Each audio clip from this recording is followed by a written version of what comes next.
Frank, I wish I had a different hat. I should have one that's sort of maroon, maybe with a white U in the middle. That's garnet. Come on. Garnet. Sorry, but hey, we're 12 seasons in, 11 plus years, and this is the first opening to an In the Huddle show where you get to come on with your alma mater as the Liberty League Conference champions and going back to the NCAA tournament. I know you were there braving the winds and other things up in Ithaca this past weekend. So this is your moment, my friend. Your team, your school, they're the champs. Congrats. Okay, I guess this is where I go single screen here and show you the mess behind me. Yeah, actually, it's not too bad today. But I will say 2006 was the last time the Union was in the playoffs, and we started the show in 2008. They did have some highs, obviously. We were referring back the other day to 2009 game where Union knocked off then number 8 Ithaca. Boy, that's ironic when you think about it, because that's the last time Ithaca reached number 8 in 2009. There's been a very tough road for Union, for a lot of people, for me, to get to this point. I will say, on the plus side, Coach Behrman and I have mutual appreciation for each other for a variety of reasons after this weekend especially. But we may get into a little of that later. But Coach Behrman himself has been really great, introduces me to players as a Union alum, and I appreciate that fact. And I am through and through. President Harris, who I met a few weeks back, when you folks sent me to Union for my first game in a few years there. That was your doing, folks, because we put the poll up, and he sent me back to a Union game this week too. So hey, I appreciate you looking out for me on this whole thing. But it's been a much better feeling overall. The AD and I got along civilly on the sideline. I've had some issues there over the years and whatnot. But some of the Booster Club folks that were on the sideline, I will say, one in particular shook my hand but then avoided me remarkably for the rest of the day. I think the president of the Booster Club I don't think even acknowledge my existence that game. At the end of the day, my point is going to be this. There were two things I was mad at back when. The firing of Coach Audino, because I think it was improper the way it happened. It's history now at this point. Coach Behrman's the coach. He wanted the job. He got it. We've said this before. No ill will toward him. In fact, he's doing a tremendous job, obviously. But on the flip side of this, it was also Union needed to put resources back into the football program for it to become a winning program again. It went from 10-0 in 06 to 0-10 in, 2015, basically, or 10-0 in 2005, 0-10 in 2015. And they needed to do something. And it took a lot of hammering at the school, I think, eventually to get it to happen. And am I taking credit for some of the resurgence of Uni? You know what? A little bit. Only because I think people needed to know what was happening and that things needed to turn. And they did. From all accounts, the school is treating the football program better in terms of getting what they need. And here we are today, sitting at an 8-0 Union College program that's the Liberty League champs and going to the playoffs for the first time since 2006. So there's my 30,000-foot view. For those that know enough of the story, you probably wonder how this is all playing out behind the scenes. There it is. The players have been great with me. Will Bellamy on Twitter, we've chronicled some of the stuff back and forth with him. Great guy. Irabor, loved hanging out with him a couple games after the games. Andre Ross Jr. is just a character. And Evan Gilland and Paul Chambers, who you'll see in the show, great, respectful guys. Appreciated them as well. Here we are, Union, the champs. So, you know what? This segment is not host chat. You're going to see what it's called in a moment. We're kind of dusting off an old intro, actually, because we started this kind of as an on-the-road segment with Frank back when, and literally I was on the road on Saturday. So let's go to On the Road, Week 9.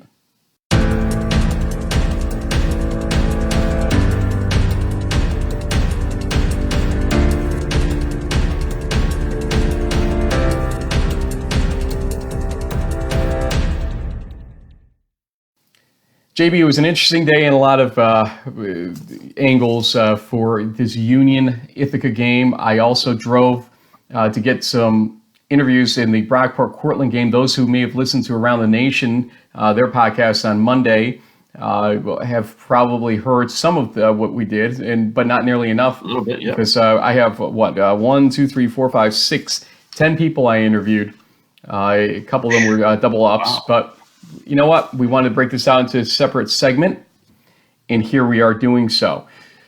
First things first, we have a Liberty League champion. We do not have an Empire 8 champion right now. Are you surprised by how it played out? Yes, and my biggest question mark going into that game was how and whether or not the running back Ike Irabor was going to play. He clearly did, and he clearly had a huge impact in this game, rushing for almost 200 yards, 3 touchdowns. The Union offensive line really dominated the line of scrimmage, and I think the game plan that Jeff Behrman pulled together, much like what he did with Hobart, was nearly executed to perfection. Kept Germanario off the field, created some turnovers, won the field position battle, and ultimately just flat outplayed Ithaca, who, you know, some of us might have had some concerns about whether or not were they truly a top 10 team. I don't want to put them down. They definitely have a lot still to play for and can go on a deep playoff run if they can learn from Saturday's game. But you got to give Union credit. Their defensive scheme, everything was really executed well. There were a couple of hiccups here and there, but Will Bellamy, perfect. Really got the ball distributed to all his playmakers like Ross. Irabor was, he's one of the best athletes in the East region, and there's a big reason why Union jumped up to number 14 in the nation in the top 25 poll, based on their ability, but also based on the fact this weekend that Union wasn't the only team that pulled an upset. There was tons of carnage. I know we had a joke when we were texting. You were going to take a match to your top 25 ballot, so I'm sure you did. Light it up, and so now we have Salisbury sitting at the top of the East with a number 7 ranking, and a few other teams stacked up behind them, including Union, that is the top team in New York State. Feel like the 14 jump from 25 may have been a slight overreaction by pollsters, but I look, maybe something in the teens was warranted. Something maybe in the 17 to 19 zone would have been where I would have expected them. So it was an interesting jump, and we'll see what happens. I will note, though, again, in 2009, Union became a ranked team out of nowhere after beating Ithaca in that game, and then lost subsequently, I believe, in the next game.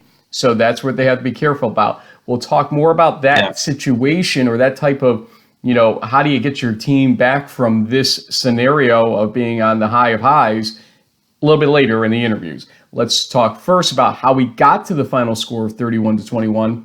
So let's go through some clips here. We're doing this in lieu of doing it in host chat because there's just too much we want to go over in both this game and the Brockport-Cortland game. Absolutely. So let's talk Union first.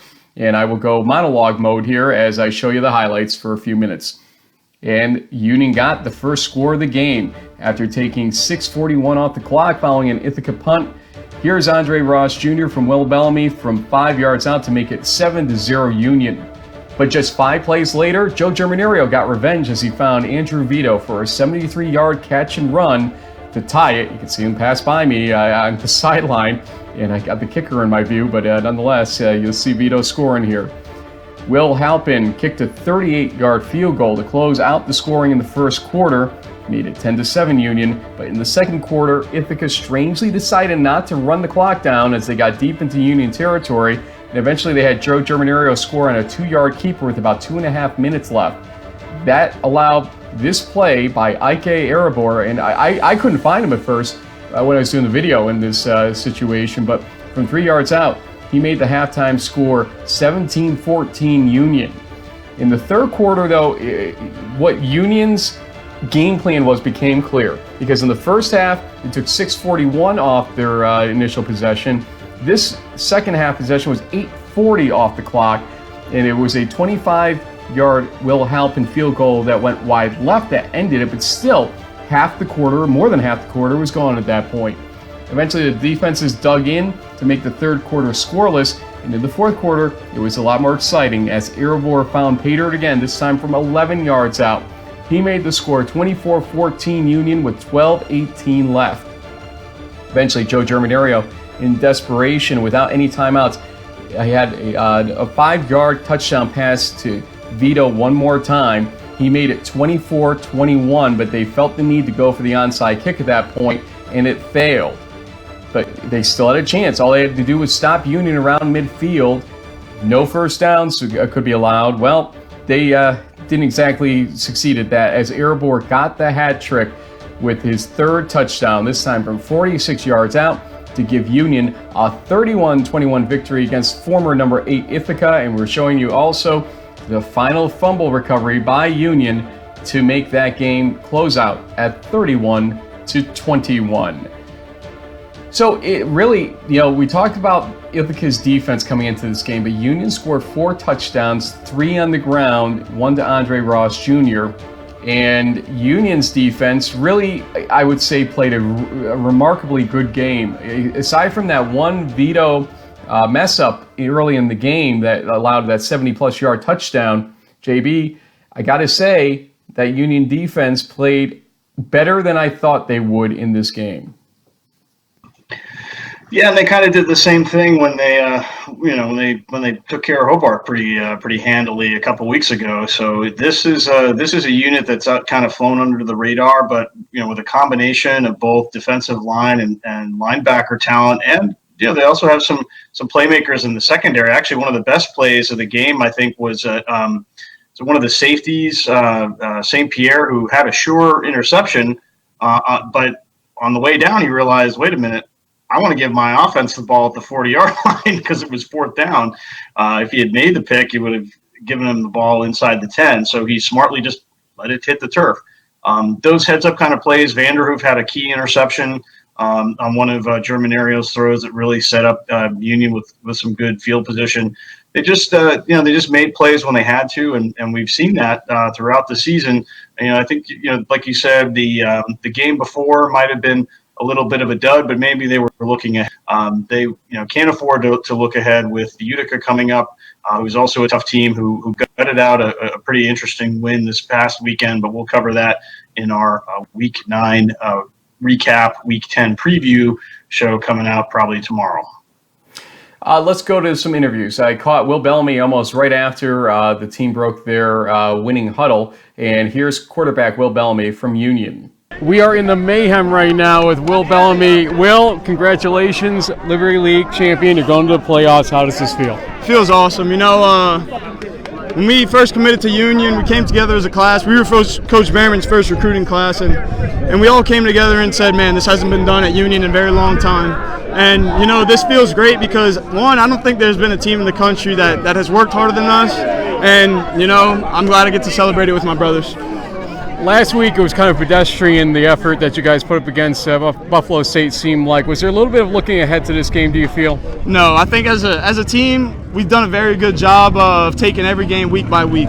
When you don't have IK Irabor in the backfield, it's a big part of our football game. So not having him last year forced us to do some different things, but you saw what he did out here today. Compared to the Hobart game, though, Andre Ross also very influential out there, a couple touchdowns. What do you have to say about him? Every time I throw the ball up to him, I know it's his football. For him to do what he did today, I think was huge for him, and it's going to help us a lot down the road because teams have been, rolling the coverage to his side. I'm having to spread the ball out a little bit, but for him to come up big in those clutch situations is huge for our football team.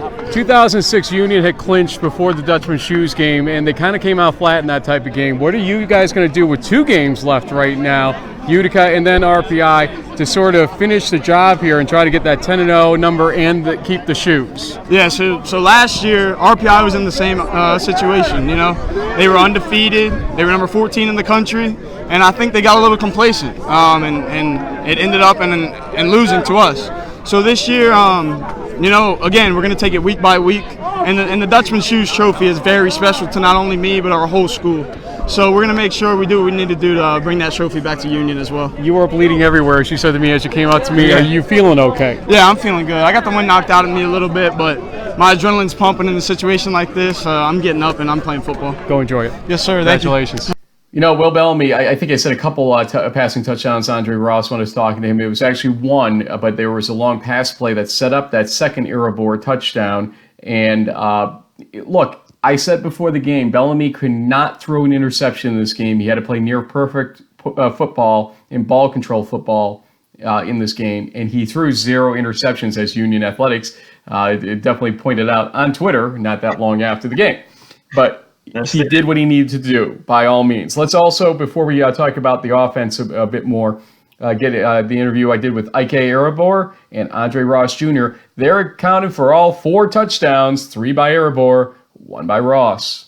You might remember this guy from last time I did a Union game, Ike Irabor, Andre Ross Jr. You had 1 touchdown today. He had 3, 181 yards. And Andre, you had 98 yards receiving today. But guys, I don't think any of that really matters right now to you guys because of the win. Congratulations on being Liberty League champions and the playoff berth.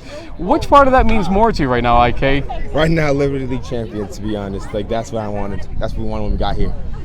And so now, Andre, you've been a phenom that people have been talking about for a while, but it seemed like the last couple of seasons. Your fan club is here. It seems like the last couple of seasons you've been close, and then now over the top here. How does this feel for you? This feels amazing. Nobody believed in us. We believed in us. We came here. We did what we do. We had the mindset of just killing everything, and we came here. We killed it, and now we're going to the championship, baby.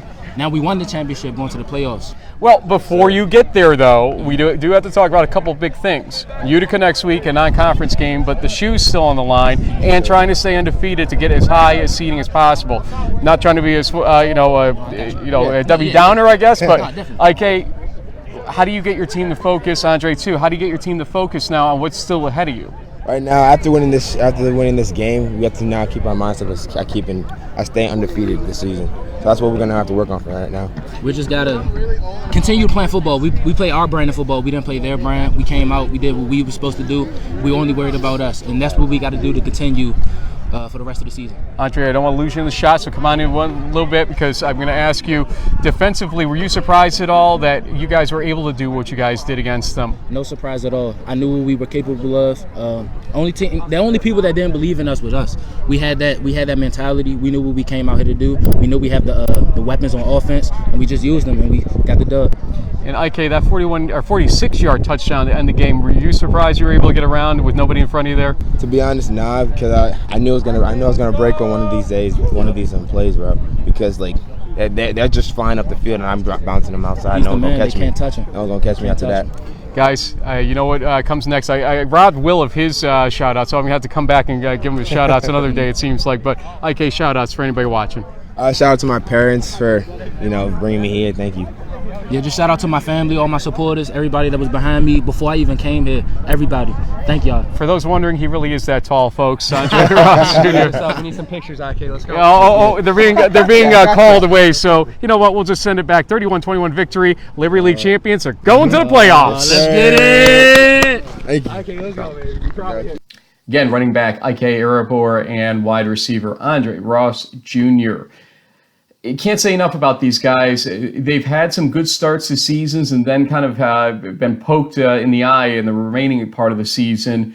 It feels like 8-0 in this situation was just desserts for them after what they've been through along the way. Got to be thrilled for especially Andre Ross Jr., who we've talked about for how long, but finally getting this breakthrough scenario with the team. Yeah, well, he wasn't Rookie of the Year for nothing last season. I mean, he's definitely a talented receiver, and he's part of an overarching recruiting plan that we're seeing play out pretty well for Coach Behrman. I mean, you got him down at DC. You got Irabor, I think, from the Boston area. So they're pulling kids from top programs across the East region. It's really starting to pay off. And yeah, you get a quarterback from Louisiana. We're going frogging, Frank. We're going to do a little duck hunting, I mean, obviously, he comes, via Loomis Chaffee or somewhere in northwestern Connecticut. But still, I mean, what an interesting group of guys, and they've really made themselves into one of the more interesting teams this season for sure.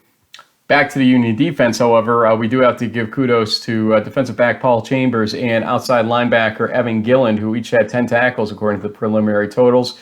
and their senior leadership was huge. Both seniors here. Let's hear from them. Frank Rossi here with guys that had matching, at least in the preliminary totals. I should know better than to do this because they switch all these stats on me. But you know what? I know you guys had a great day. We have Paul Chambers, who's a cornerback, and outside linebacker Evan Gilland for Union College. We want to talk defensively. You guys had an outstanding day. Okay, you've heard all the hype about Joe Germinario.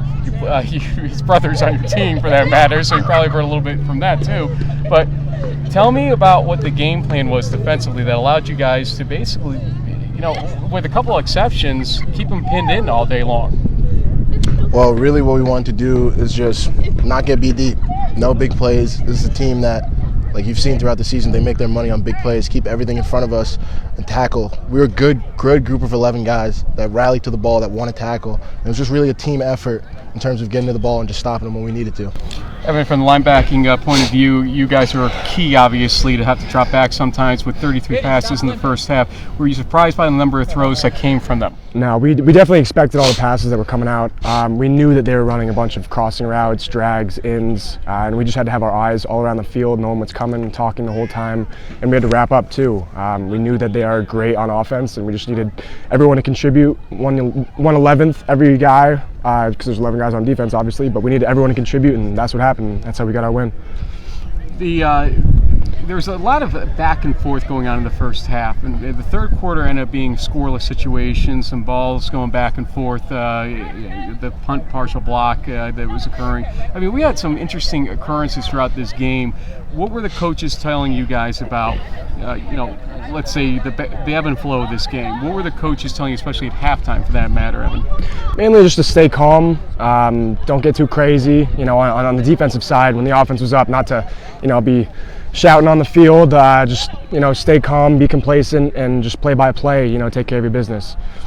Paul, you had to see a lot of those passes coming at you. I think he crossed 50 pass attempts by the end of this game, did Germinario.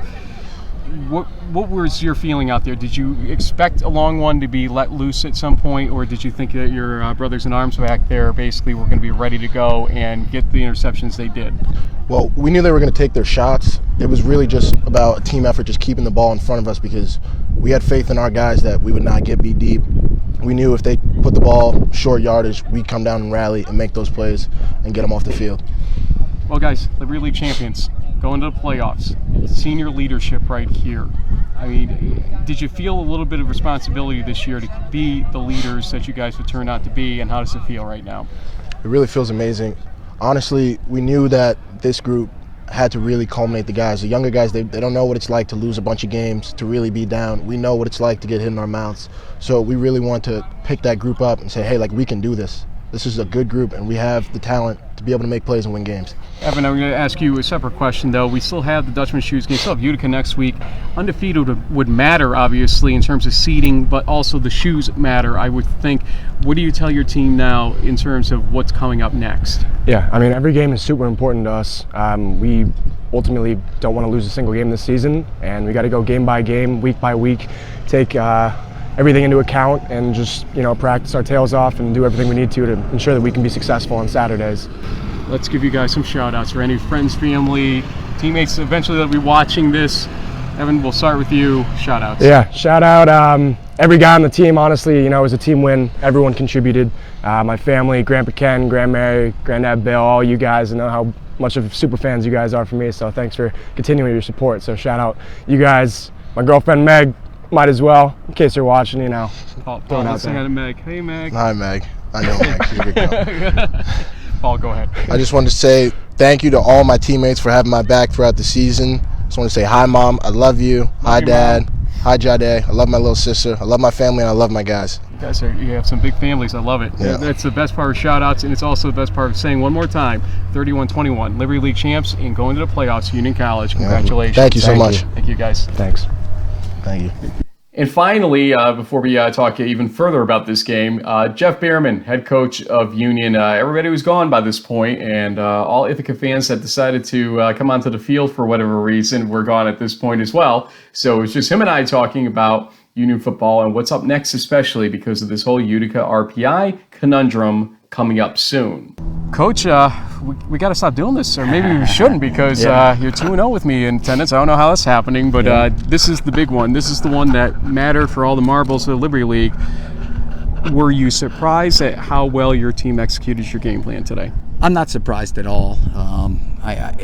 Credit to Ithaca College.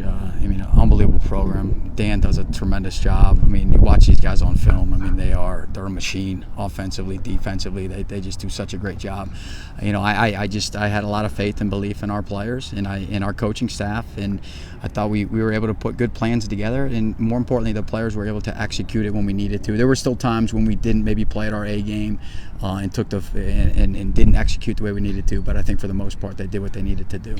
Spoke with Paul and with Evan, Paul Chambers, Evan Gilland, and they each had about 10 tackles today, but their senior leadership seems to be so key right now. The senior leadership on both sides of the ball, how much have you relied on that to carry you guys forward to this point? A lot. Now that we're in year 4, the guys that are seniors now, they've been in the program long enough to know how we want things done, and I think the accountability part from senior leadership down through the underclassmen has been as good as it's been in the program since I've been there. So I feel it just keeps guys in line and make sure that we're focused on what we need to focus on. I keep asking this question. I hate to be the Debbie Downer type right now, but at the same time, I bring up in 2006, Union had clinched the game before the Dutchman Shoes game, and they lost that game at RPI that year. You got 2 games left right now, Utica and RPI. Both games matter for seeding purposes because the committee probably is going to try to take knocks at you with strength of schedule things and whatnot. How do you get this team now to focus in on these 2 games? Maybe the Shoes game is a little bit easier because of what's on the line there, but both of these games, how do you get them to focus? Yeah, I'm already thinking about Utica, to be honest with you. I have it, the film downloaded on my iPad. I'll be watching it on the way home already. I'm not going to waste any time. Look, I want them to enjoy this one for sure tonight, but tomorrow, I told them in the team huddle today is, when you wake up tomorrow, put some air in your lungs and exhale and get ready to come to work, because tomorrow's a work day and they know what's on the line. So I think again, with that senior leadership that we have, I believe that they will do what they need to do, and we'll probably practice very similar to how we did this week, which for us it was less was more. We didn't practice on a Sunday. We only went pads one day. We just wanted to be fresh for the game, and I knew it was going to be physical. Last question for you. Your family, I know they sacrifice so much. As the wind picks up around here, I know that they sacrifice so much. I want you to say your shout-outs to your group that might be watching. Well, certainly my mom and dad. They wanted to be here today back in Northeast Ohio. So, Mom and Dad, I love you. Thanks for watching. Thanks for all your support through the years, and then certainly to my wife and my son, wife Karen, son Brock. Brock just finished his football season on Wednesday, and he had a lacrosse tournament in Tully, and they came down here right afterwards. They're right behind us here. They got down here to see us in the end, so it was great to see them. That was a big surprise. So to Mom and Dad, love you. To my wife and Brock, my son, love you guys too. Thank you. Liberty League champs and going to the playoffs, 31-21 victory. Coach, congratulations. Thanks, Frank. I appreciate it. Thank you. Thank you so much. Before that interview, I talked about the conundrum, the Utica RPI conundrum, JB, and the conundrum is this: do you risk hurting your players to get a home game? That's your starters, I guess, is the way to say it, to get a home game. I think the answer has got to be at least yes, but then as the game goes along, you take a 20-point lead, you might be more willing to put them on the sideline at that point to say, let's build our depth in the meantime and protect ourselves. How would you approach it? Well, I think with respect to the Utica, you have to sort of approach it as you said. Let your starters play. If you can get yourself a comfortable, say 3-score lead, then you can maybe take your foot off the pedal a little bit. In the RPI Shoes rivalry game, though, that's a situation where, especially if you have seniors on the team, like they deserve to play that entire game, and that is a key. There's so much emotion, connections to a number of factors there. You got to let those guys play. And honestly, it's a good preparation for what's going to be coming up in the playoffs.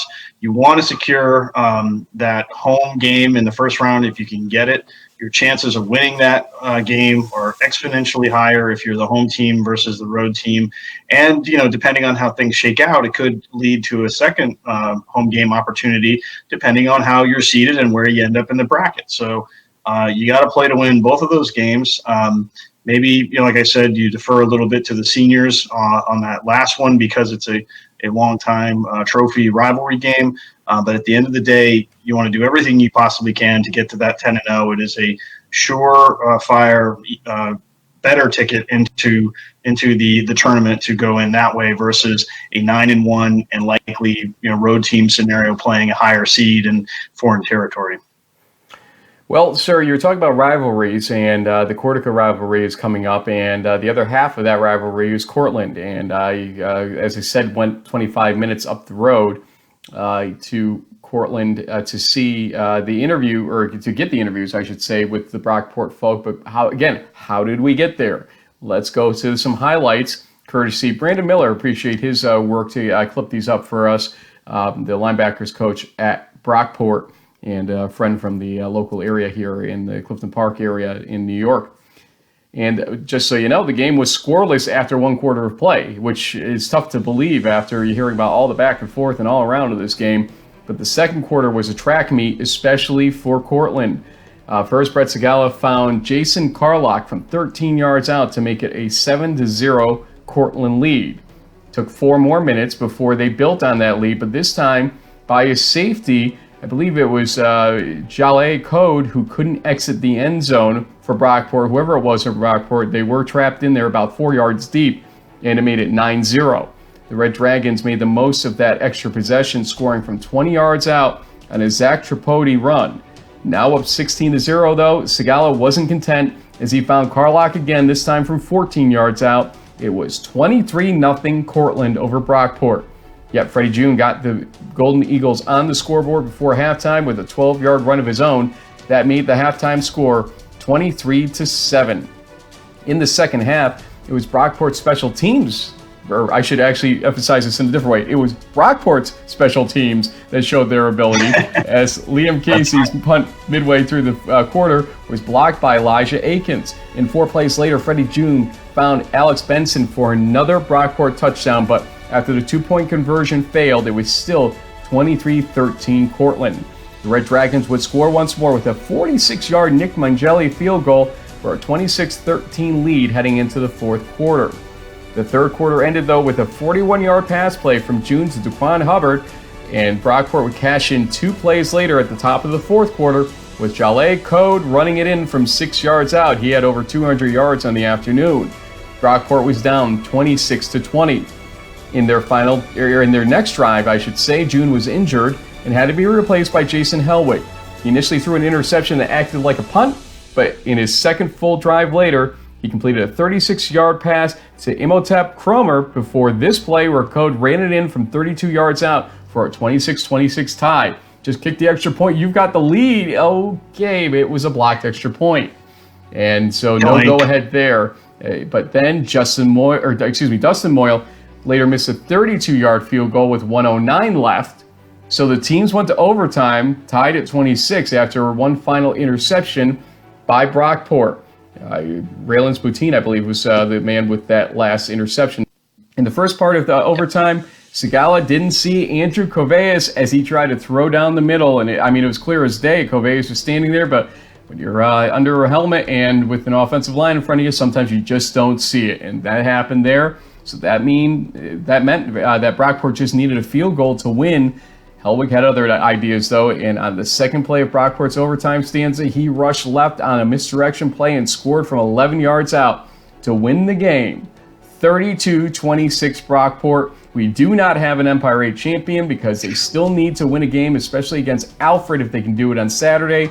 But again, Brockport is in the driver's seat right now for an Empire 8 championship if they win one game. JB, we both picked Cortland, right? Yeah. Yes, we did.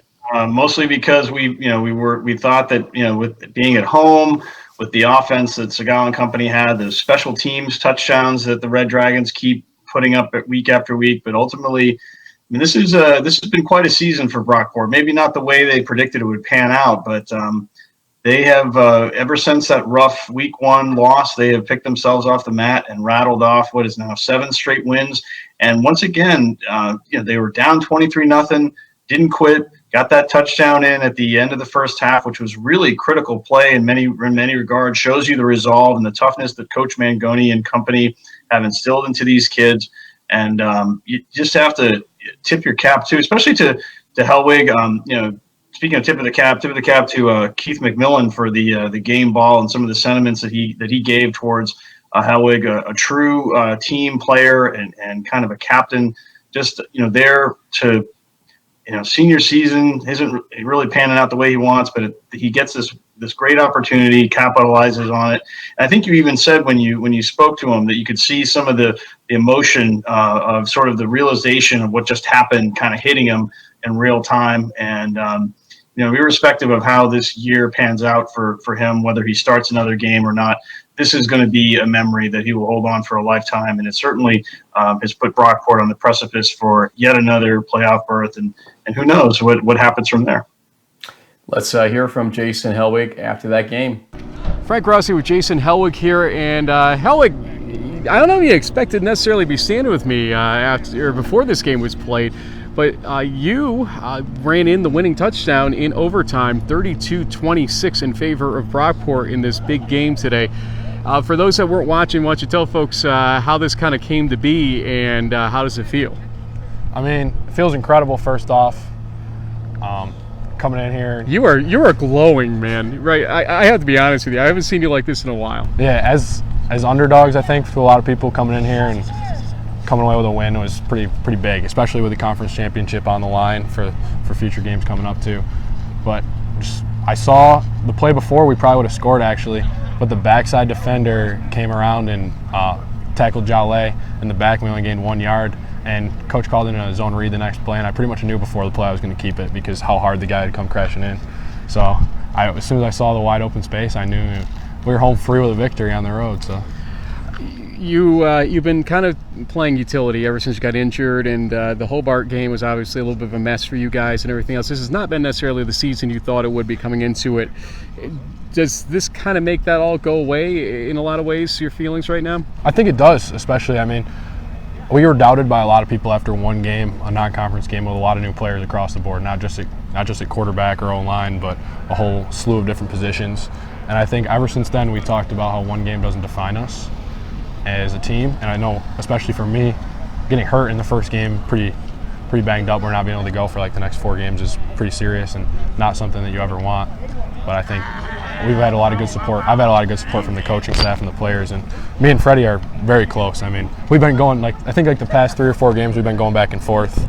I know the Hardwick game he didn't play, and then the Utica game he came out, he was banged up at halftime. Same thing today. So if he gets the win, I congratulate him, and if I get the win, he congratulates me. So we're just here more for the W's than individual awards. The Alfred game obviously matters here. How do you keep this team's head in the game right now? Because technically you haven't won anything besides today's game. Yeah. How do you keep the team's head in the game? Yeah, I mean, we're going to come focused no matter what because we've been building on that the past 6 or 7 weeks with just trying to get back on people's radar, being doubted. But we know that Alfred's usually very good every year, and one loss, I think they lost today, right? One loss doesn't define them either because we know that people are counting us out after one loss. So we're certainly not interested in looking over anybody. I think you deserve some shout-outs. Go ahead. Shout out my parents. They made the trip today. My brothers, Adam and Jalen, my girlfriend Kayleen. Hey, Kayleen. Coach Potter, Coach Mangone, the whole staff. Shout out all the offensive line and all the skill guys. Freddie, DeQuan, Cromer, Benson, all those guys. Couldn't talk about the Hellwig probably without the Covais interception. He also had 7 tackles in a day, second leading tackler for Brockport, according to preliminary figures. And so let's hear from him as well. This is the Andrew Covais fan club before I even start this interview going on here. I guess so. 7 tackles. What really, in some ways, is the game-winning interception because you gave your team that chance. All they needed was the field goal, but Hellwig gets the touchdown instead. tell me how you're feeling right now after kind of nobody was really giving you guys a chance in this game or this season after what happened at Hobart. How's it feel? It feels good. We go in every day and we're just working hard and trying to do what we know we could do. And every day we just keep working harder and harder to accomplish our goals. This Cortland team is no slouch, and obviously they had a tough game against Fisher last week, but how tough was it to game plan for a guy like Brett Segala, who almost got you guys last year when some people said, oh, this was even a better team last year? Well, maybe not. We'll see how this all plays out, but how does it work to game plan for him? We just kind of stick to what we do, and everyone focuses on their 111th, and as long as we all do that, we just hope it goes good. Second time I heard that today. Union said the 111th thing too, and it seems to be sticking across Division III. So, again, I asked Hellwig this. I'm going to ask you this. You won a football game today, but you didn't win a conference title yet. How do you guys stay focused for what's next? Just keep going for the bigger goal. The goal was to win this game, but ultimately, we want to go out and we want to win conference championships as a program and do it for our school and our program and our coaches who are out there every day with us. For you, what was the turning point today of this game when you finally said to yourself, maybe we have a good chance in this thing? The turning point, we came out a different team once we went into the locker room in halftime. We sat down and regrouped and we all talked and we said we were going to play for each other, and that we came out and that's what we did. 1/11th, you played like 11/11ths at the end in that overtime to get that INT when they had a 3rd and 5. But I want to give you a chance for any shout-outs you have for any family, friends, or anybody else who might be watching. I just want to shout out my family, all my coaches, and everyone who's just been with me throughout the way, my grandparents, and I just love being here. I love Brockport.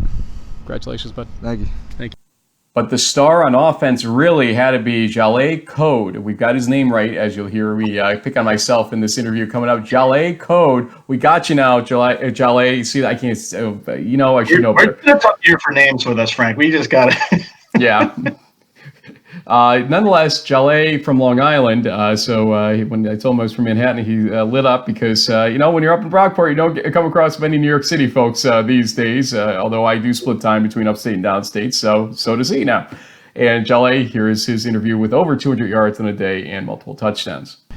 Frank Rossi with Jala Coad. Okay, I've been screwing this up every which way, and now I get to meet you, sir, and get to tell you 210 yards this afternoon. A tremendous day. But obviously, this game was very much in doubt for most of it for Brockport.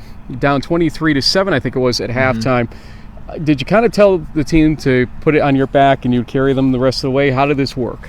Well, I just told everyone, just keep your head high because you never know what could happen, So the offensive line, we just got everything together. I just thank Coach Potter for, doing, helping them, telling us what we got to do. So we just came out, executed, and played Brockport football. Just how it is. Brockport football has had some ups and downs this season compared to most seasons. Obviously, the Hobart game, something we don't want to talk too much about, but the rest of the season, some struggles here and there, but you guys have really done great up to today to kind of get clearer teams. How did it feel to win, let's say, the close one today? It felt great, with our back against the wall. It was a great win. We came together, we told each other that we had to pull this one off, and we did what we had to do. We stepped up in crunch time. Jala, you haven't won anything but a game, though, today. Alfred, obviously, still has something to say about it. You've got 2 games left in conference. So how do you kind of say to your guys at this point, we still got to do things? Do you put it on yourself tonight to start talking about that, or do you wait a couple days? We do what we've been doing, just doing what we're doing, we just... Don't change a thing, huh? Nah, not at all. Just keep playing Brockport football. I'm going to give you a chance here. You've got a chance for shout-outs. I hear you're from Strong Island, not too far from where I'm in Manhattan. So skip and a jump over the river. Okay. But I want to give you a chance for the shout-outs. Any family, friends, teammates who might be watching here. I just want to shout out my dad. And I definitely want to thank my teammates and everyone, the coaching staff. I appreciate everyone here at Brockport. It's definitely a family, and I'm glad I'm here. Even with the cold weather? Yes, absolutely. You gotta play through it. There you go. Jala, great to meet you. I appreciate it. Thank Congratulations. you so much. So, funny story for you before our last interview. Steve Potter, the offensive coordinator for Brockport, I was tracking down folks for me as I got there. People were heading to the bus and whatnot, but not everybody was out of the locker room yet. One of those people was Jason Mangone, head coach of Brockport. And according to Potter, it wasn't as long as I've seen it, but it's still fearful, the beard. A little more high and tight. Yeah, it's looking good, though. I like it. High and tight. Yeah, if that's what that is. It's tight. Ish, yeah. So Potter goes in and says, "Hey, Rossi wants you for an In the Huddle interview," and he thought what he meant was that Rossi wants him to join by video conference for this week's coach interview or something like that. Not realizing I was actually at the game, and so he was a little surprised to see me waiting outside with a camera or a camera phone, I guess. Here is, weren't you at Ithaca? That was kind of the question. But here is Jason Mangone in an interview with him. Mangone, what the hell was the speech at halftime? Because down 23-7, you got this team to turn it around, winning in overtime. It's 32-26 final in overtime, but it was a 16-point game at halftime. What did you say? First off, I forgot that it was actually 23-0 at one point. I don't even know what I said. I may have dropped a few choice words, but at the end of the day, it's really just, do the kids have it or not? And do they want it or not? You can yell and talk and say whatever you want as a coach. Do the players come out and they respond? And if they have unity, which I think our kids do, they'll be fine. And at the end of the day, today, they play together. Let me ask you a question. Is this season fun for you? I mean, the Hobart loss, obviously, what it was, okay? And you've had a couple struggles here and there. Today was a struggle, no doubt. But then you kind of have coasted the last few games in some ways. But has this been fun for you this season? It's been fun and it's been challenging, right? Because every season possesses new motivations, new challenges. What people I don't think realize is a few things. One, we have, I think, 4 senior starters in our entire offense defense. So we're young. We have a freshman quarterback handing the ball off to a sophomore tailback who's running behind a sophomore fullback, who's behind sophomore left tackle, sophomore left guard, sophomore right tackle, freshman tight end. I can go on, right? Then you talk about the defense, how young they are. We got a freshman corner, sophomore safety. We're going to have a lot of things that occur that we have to overcome, and you just got to trust that these young guys do their job. And obviously, maybe we didn't know enough to be caught off guard by a 23-0 lead because we're so young, right? All they did was battle, trust their coaching, trust their ability, and at the end of the day, believe in themselves and trust the guy next to you. Hellwig had a heck of a start of his season, obviously, and he's been utility for you in a lot of different ways, punting, I think, too, and everything. Then Freddie's getting banged up out there, and you tell him, go in. From what I understand, you told him basically on a 3rd and forever play to throw it up as a mock punt, and it worked as a punt style thing. But he comes back, leads you guys to a tie, to the win in overtime with that touchdown. How do you feel about him right now? Love him, right? Jack of all trades. I mean, again, when we need somebody to go in and punt, like you referred to a second ago, he goes in and does that. He hits good punts and had a little shank the first one, right? But he's standing in his own end zone, so just get the ball off and trust your defense. Like, we don't need it blocked. We don't need a bad play. He goes in and punts a good ball. And then the pick, he does exactly what we ask him. And then he comes in and he's asking me for plays. Basically telling me, we can do this. When you have that kind of moxie and that kind of confidence, how do you not want to root for the kid, right? And then he goes in and plays and goes out and balls out. And I think our kids got juiced up when he was in there. We rally around Freddie. We'll rally around Jay. We'll rally around whoever's holding that ball behind us. I feel really, really good for him because he needed this redemption after what some people thought was a bad Hobart game. It wasn't all on him, obviously. And when people watch the film, they'll realize that. But what a great job by him today. That may be the best 1 for 6 with 1 interception line I've ever seen in the game of college football, but nonetheless, it got you guys a win with the running touchdown by him. So from here, Alfred, the result I didn't even pay attention to today. Regardless, you got to win a game in the next couple of weeks, at least one, maybe both. What do you tell this team now to focus on it? Well, again, I told him at the end of the game, right? We don't come here to beat Cortland. Our goal this year was not to go 7-1. Our goal is to go 10-0. Unfortunately, we can't do that. Next best thing is 9-1. So if we can't refocus as a group, we don't deserve to be 8-1. So yes, enjoy this. We're going to have a great ride home right now. Probably one of the funnest we'll ever have. But at the end of the day, if we're content with 7-1, you're in the wrong program. So we got to come back hungry. We got to get healthy, not only physically, but obviously through illness. We've had a few guys sick. And come out and battle and get ready for a tough Alfred team that plays hard week in and week out. I'm just happy that when I walked through the gauntlet as I came through, it seemed like either they didn't know who I was or forgave me for last year's back and forth. I will tell you this. If we get mad because of somebody says a bad thing about us or goes against you, what kind of mental toughness do you have, right? At the end of the day, like I said before, right? Do we pay attention? Yeah, right? We love what you guys do for D3 football. But if you say something bad for us and it doesn't motivate us in the right way, you're in the wrong program, right? If everybody's just saluting you and giving you all these great compliments, you're gonna start believing them real soon. So we use it as fuel. Don't use it as anger towards you by no means, but at the end of the day, if you say something bad about us, I know I'm gonna fire me up, right?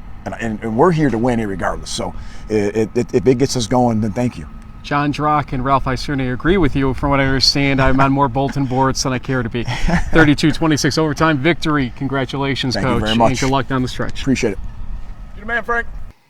I asked him if he was having fun for a reason. You can see it on his face, okay? He is enjoying this season. And we all had the question about what would happen without German Aero and how things would turn out if they lost games. Would this be just a miserable experience for him and everything else?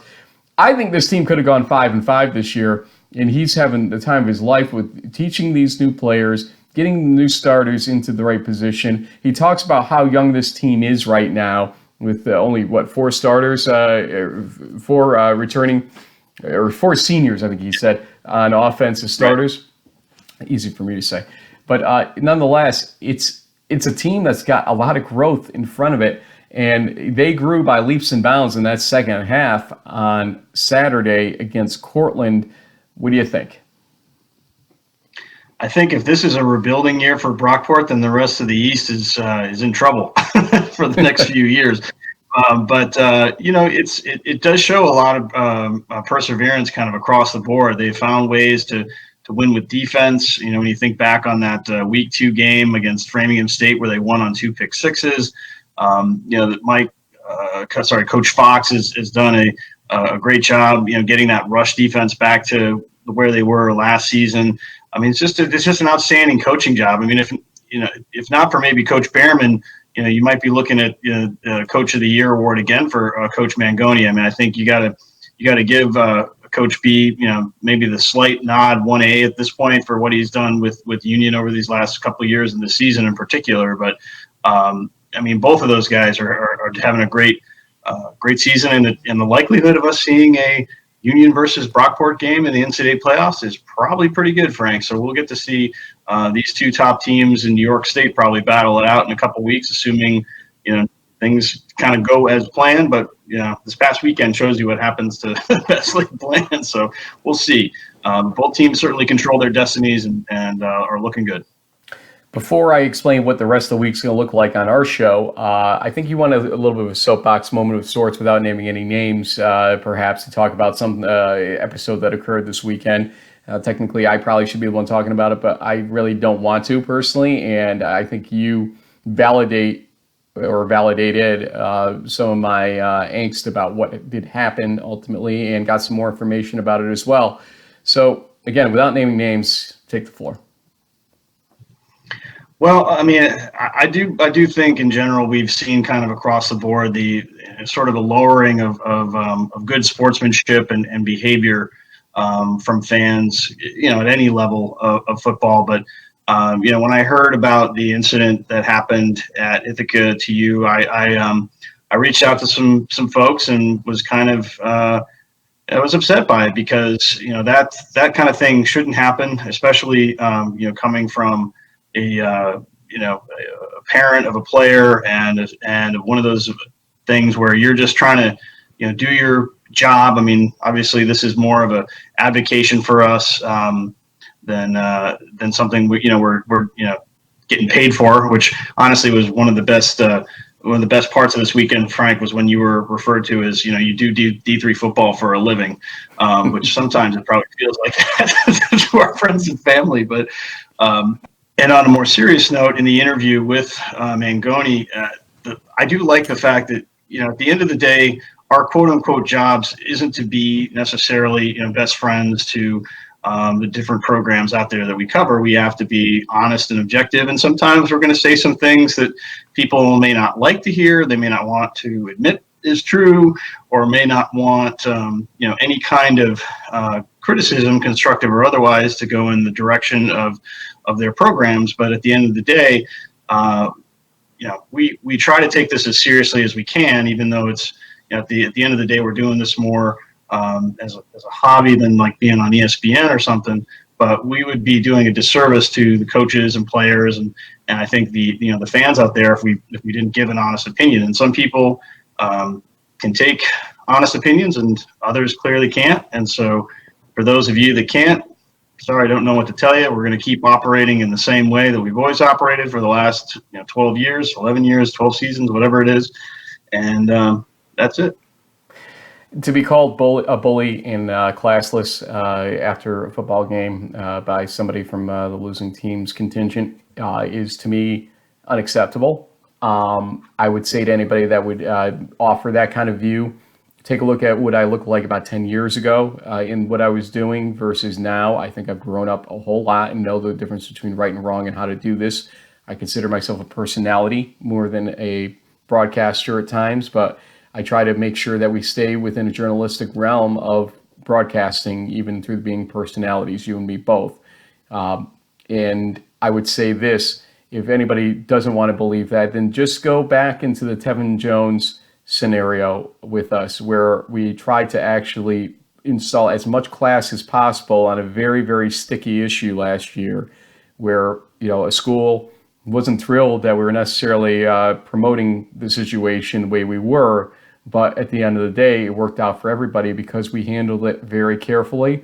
Tevin handled it very carefully. Mary Hardin-Baylor realized that fact and embraced him again to come back onto that team and look at him this year. So for me to be considered a bully and classless, listen, you take that over to Mount Union if you want. The way that certain people have treated me over there, and I like most people at Mount Union. I really and truly do. There's one or two bad apples that will come at me for whatever reason, and that's that. But this is Division III football coverage. You tell us to get that feel of Division I coverage to a certain degree, the attention, the cameras, the lights, and at least the feeling that this was Division I in that respect, even though it's Division III. And that's what we've tried to provide to you every week, with news, with coverage, with interviews.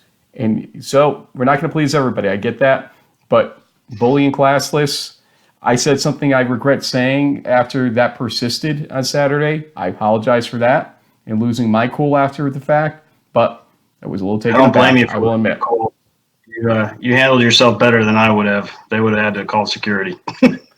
So for the rest of the week, let's look forward instead of back at this point. For the rest of the week, we're going to have host chat out on Tuesday during Election Day. So remember, go vote, folks. On Wednesday, we're going to have a live show. Once the regional rankings come out, we will go through them. But on Tuesday's recorded show, the host chat show, don't forget that we're going to have our predicted regional rankings. You'll be surprised by some of the discussion we'll get into about, will Wesley actually remain the number one team for Pool C consideration in the East? How many teams will get through from the East in Pool C? And why does that all matter ultimately, the orderings and all that related to it?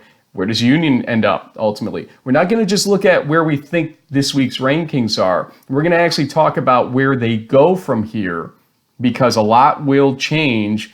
Even just assuming everybody wins, a lot will change. Okay, that's the funny thing about all this. So you want to tune in Tuesday. We're not going to try to go too deep into the weeds, but we will give you a lot of information. We'll look at all the conference races, have plenty of video clips on our Crunch Time segment, etc. Again, Wednesday will be live around 3-ish o'clock is when they usually do it Eastern time. But once we see it, we'll try to come out within 15 minutes after we process it and get it typed up for you on the screen. And then Friday, as always, we have our prediction show. We are going to avoid a player interview, coach interview besides this show today, because we do have so much content from those two games. And also, I think you need a little break. You're going to probably have in the huddle fatigue by the end of this week at this pace. So tune in Tuesday for host chat, Wednesday for regional rankings live, Friday for predictions live, and then Saturday we'll have we're working on the idea of the Blitzer again to do a little bit of a whip around. We'll give you the details on that tomorrow to the degree that we're able to make that happen. So a lot coming at you. That'd be a great blog name, as I always say. But go out and vote. There you go, sir. See you tomorrow.